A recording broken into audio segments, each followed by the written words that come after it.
I want to ask Gerald Celente why he thinks this is happening, then get into the Brexit. It's a short interview with him today. We have a congressman coming on as well to break down a lot of this. But what is the short and sweet of it, Gerald Celente? Because clearly we know the white shoe boys from Harvard think they're God and are incompetent in many ways, but they're competently doing everything evil they can. I mean, if they were just incompetent, they'd do some things right, some things wrong. I mean, they seem to really have an evil genius for doing the most over-the-top, horrible stuff to bankrupt the country. I mean, all these local cities are going bankrupt at their hospitals and facilities and having to house these people. What is going on, Gerald? Well, you know, in staying with the, listening to these interviews about the people pouring over the border, but yet they rob us of our rights every day, from the Supreme Court to the Supreme Commander-in-Chief, every politician out there, all of our Bill of Rights, constitutional rights, robbed from us in the name of protecting us from them lone wolves and them terrorists that are just lurking out there, ready to pounce on us as people are pouring over the border, as you're showing and proving, by the hundreds of thousands. And they can't stop them. But yet they keep coming out with this lie that their intelligence is going to prevent the next terrorist strike, and how we should honor all of those people that are doing everything they can to protect us by listening to every phone conversation we have, by listening to everything that we do online, offline, walking down the street, going to sleep, whatever you buy, everything they do to watch us, rob us of our rights. And then you got this fraud going on with hundreds of thousands of people, millions, when you add them up, flooding over the border. They can't stop, don't even know who they are, and they keep coming in. So how come that's not being brought up? What is the method of the madness? I mean, what is the plan? Because they're following the exact same plan in Europe, too. I mean, this is a plan. Well, the plan is, again, you know, it's when things break down, that's their excuse, as you were pointing out, to have that EU army to keep you in check. So when things break down, then they come out again and say, we got to protect you. We got to stop this from happening. It'll never happen again. So that's what they do. They create the violent situations, sure, and then they cover it up by saying, we're not going to let this happen again. Yeah, but you created it. And because we've had the death of common sense, they never get held accountable. That, I mean, used to, they do something 5 years before and then pretend to save us 5 years later. Now they do it 1 month, block the FBI from actually stopping real terrorists, but then take more of our rights after the terrorist attack, who they allowed to come in. I mean, it's just crazy. Yeah, and then again, when you look at the entire picture, when you talk about terrorism, you know, if I was born in Iraq or Yemen or Libya or Syria or Afghanistan, and a foreign country came in and bombed my whole country into ruins, killed everybody that I love, and I'm a young kid, my parents are dead, my aunts and uncles, everybody, my friends, I have no future. You think I'd be radicalized? You think I'd want to blow the brains out of the people that blew the brains out of the people that I loved? And then they say, we got to stop this terrorism from happening. You created it. And they're creating this situation. Look, go back to the Great Depression. When the Great Depression came about, they stopped immigration from coming into this country. You couldn't come into the country after World War II. I had relatives from Italy that couldn't come over. They had quotas. They stopped it to stabilize the nation after the Great Depression, because the people here didn't have jobs. We certainly weren't going to bring others in. So this isn't about Mexicans or Muslims. It's about common sense. And the common sense is, if your house is full, you can't get any more people in the doors, you ran out of food, you're going to bring more in? So that is the issue. But going back to the whole immigration issue, by the way, and I've been writing about this since the mid-'80s, it was the National Association of Manufacturers, when we had manufacturers, and then later on, Silicon Valley, the con men out there. Yeah, they want to drive wages down, even though it ultimately will destroy their own market. Yeah, they brought in all the cheap labor. That's what they wanted. And they got it. And now our whole standard of living's declined. And that's what the Brexit vote was about. You look at the facts, it's the data, not making it up. The major issues were the migrants coming in from Romania and Poland, cheaper labor, putting the people out of work.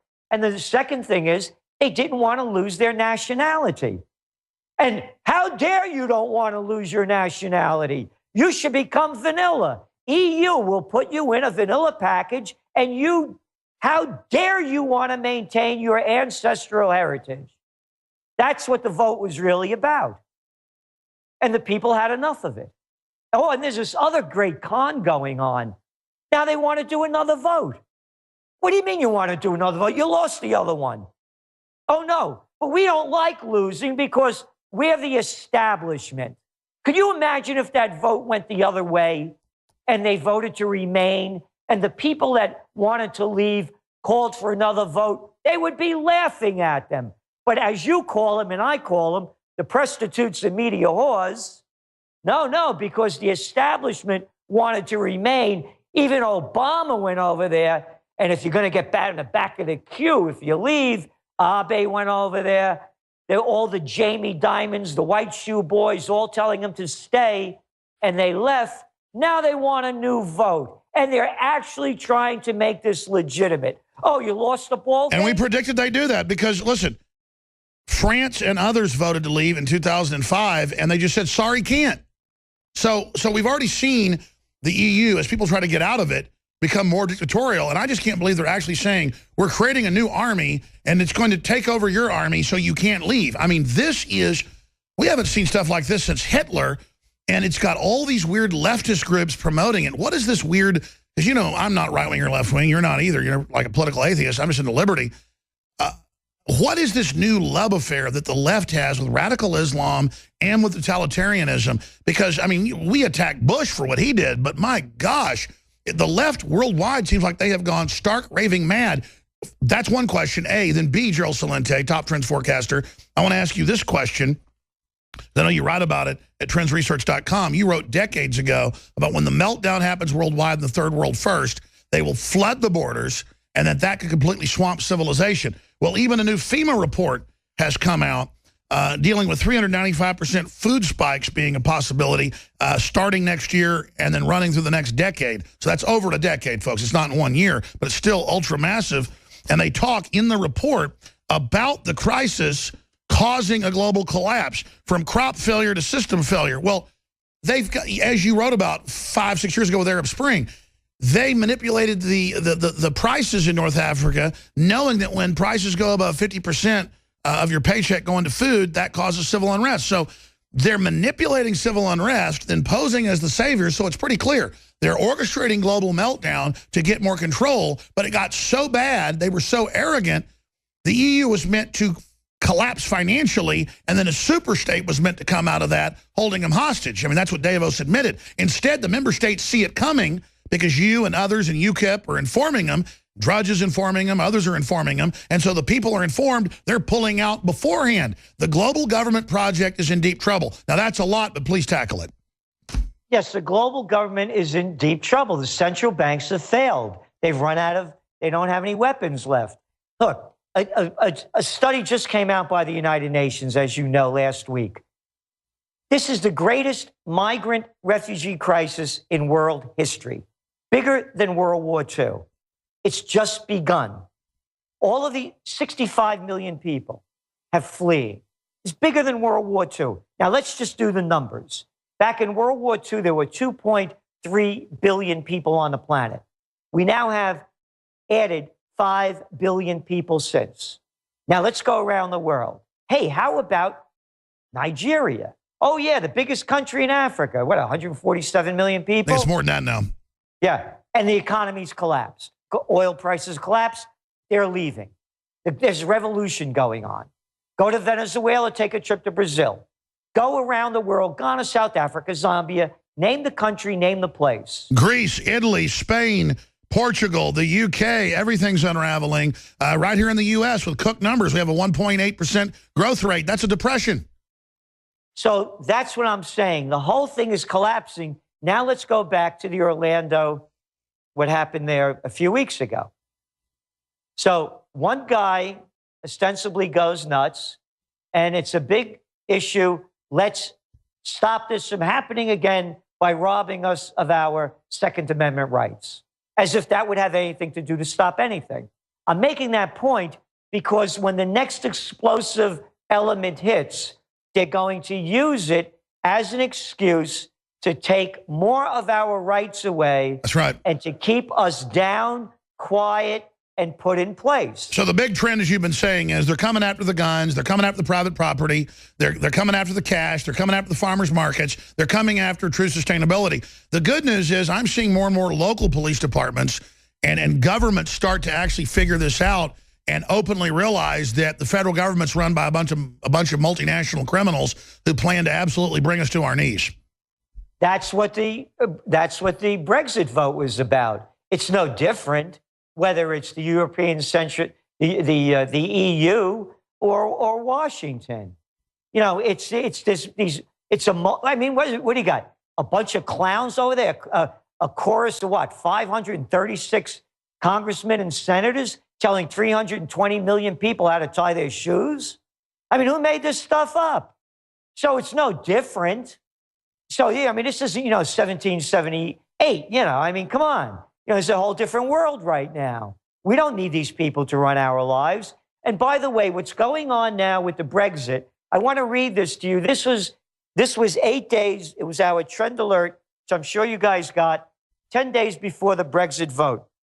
On a broader socioeconomic and political scale, with anti-immigration and anti-EU populism movements rapidly spreading throughout Europe, should British citizens vote to exit, we forecast similar direct democracy referendums igniting across the continent to leave the EU, swiftly leading to the dissolution of Brussels' central government control, elimination of the euro, and a return to national currencies. The war has begun. That's right. And now, within 2 days of it happening, we're now 5 days in, 8 countries have lined up, and the polls show they're going to exit. And I just got chills, Gerald. And the EU unelected bureaucracy announced, we are ready to take your military over. You can't leave. That is so sensational. So give us your forecast. What do you expect the arrogant bureaucrats in their own la-la land to do next? They will fight and do anything they can to remain in power and rob us of our rights. They will start wars. They will enslave their own people, rob us of more of our rights. They'll start race wars? Everything. You name it, they're going to do it. They will do anything to remain in control. And again, GC's 3Gs, guns, gold, and a getaway plan. You never know what's going to happen. And you see what's going on with gold. And if you well know, we've been forecasting this as you have. Oh, yeah. The elites have been hoarding it while telling us not to get it. That's why I didn't sell any of my gold and bought more. And I told listeners, I don't know what's going to happen, but my gut tells me it's going to go up over time, which is starting to do. Let me ask you this then. We see FEMA internal reports getting leaked where they think 395% food price increases is what they're wargaming in the next decade. Now, that's year by year, but that's still ultra-massive, as you know. Just 10, 20% a year will cause, riots worldwide. And they talk about civil unrest, collapse of society, while they stockpile weapons and guns. What do you think they think is going to happen? I mean, are they going to trigger an implosion, or has the implosion already begun and they just think they're going to ride it to power? They can't stop it. It's the central banks have failed. They have negative interest rate policies, negative, 40% of the bonds being sold?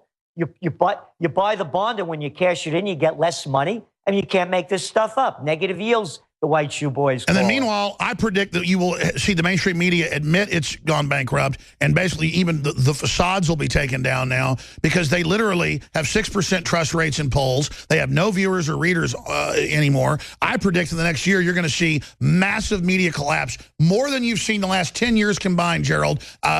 You can stick a fork in them. You can see them only intensifying their lying, and it's not working. What do you think about my prediction? Well, I think you're right to an extent, but they still have a lot of power because it's the mass media. And so we're talking about Brexit, for example. 2 days before the Brexit vote, only 26% of Americans even knew about it. And so what I'm saying is they're lying by omission. Yeah. So what I'm saying is they still have a lot of power even at that low level because they'll put out the main message. But of course they're losing it. And people like yourself and myself. No, I get it. They can still unify and push a fraud, but the frauds deteriorate in a few days now. Used to take years to expose them. Exactly. Now, the other issue, what you were saying about the price of food, it's not that the prices are going to go up. It's the value of the currencies are going to decline. Exactly. Yeah. So that's what we're looking at. So they're spinning it. It's not that food's going up. It's the money's going to devalue. You got it. So it's not a supply and demand issue. Well, see how everything's a deception. That headline's a deception. You're right. It's devaluation will make your food cost more, not that food prices are going up. Right. And that's what I'm trying to say about the central bank failures. Because what you're seeing now, the great fear of Europe, and you mentioned the other countries, France and Netherlands and Italy and others that now want referendums to leave. Oh, and they had an election in Italy with the 5-Star Movement, 2 weeks ago? A woman, Virginia Raggi, won the mayor. She became mayor of Rome. They won in Torino, the 5-Star Movement.